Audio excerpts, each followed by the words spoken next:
बिस्मिल्लाहिर्रहमानिर्रहीम। अस्सलातु वस्सलामु अलैका या सय्यदी या रसूल अल्लाह व अला आलिका व सहाबिका या हबीब अल्लाह।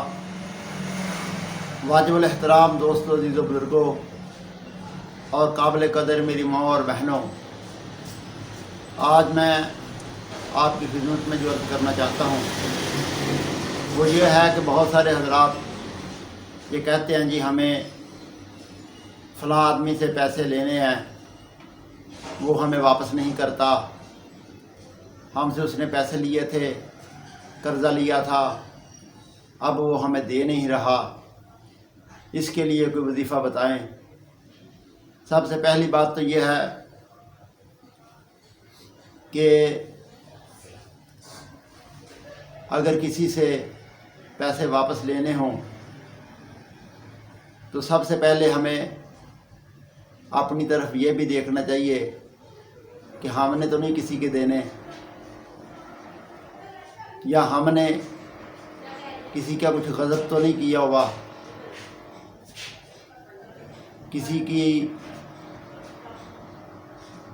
दौलत को, किसी के माल को, किसी के पैसे को, या किसी की किसी चीज़ को, या किसी की हक़ को अगर गज़ब किया है, पहले ये चाहिए कि अपनी तरफ से किसी का हक़ अपने ऊपर ना रखें, वो अदा करें।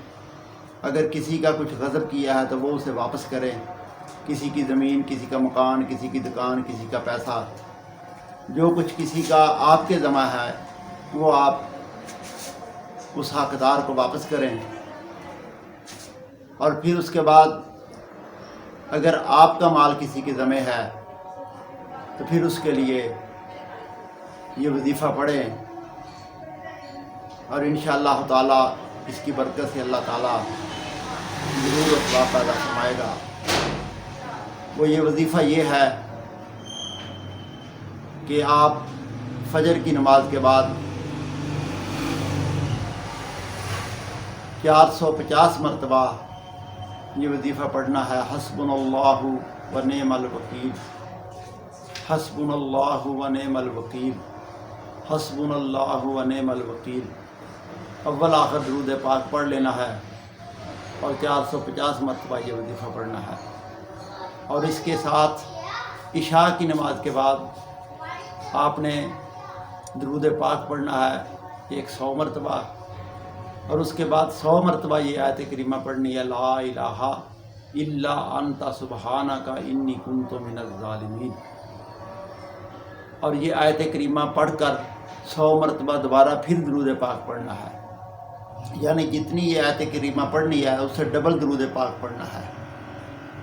क्योंकि ये आयत करीमा में हिद्दत और गर्मी होती है, उसके तोड़ के लिए दुरूद पाक जो है वो ज़्यादा मकदार में पढ़ना ज़रूरी है।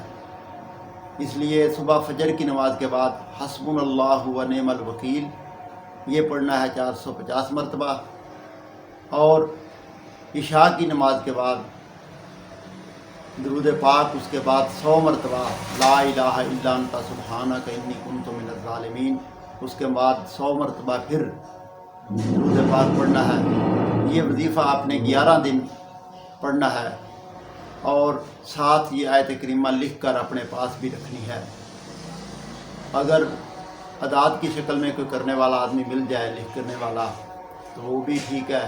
अगर ना हो तो सादा तरीके से आप किसी मुत्तकी परहेज़गार आदमी से जो सही लिख सकता हो उससे आप लिखवा लें और उसको अपने पास रखें और नमाज की पाबंदी करें। रिज़्क़े हलाल, ये मैं बार बार कहता रहता हूँ कि जितने वजह बताता हूँ कि रिज़्क़े हलाल जो है ये आज़ाद ज़रूरी है और शरीयत मुतहरा की पाबंदी ज़रूरी है।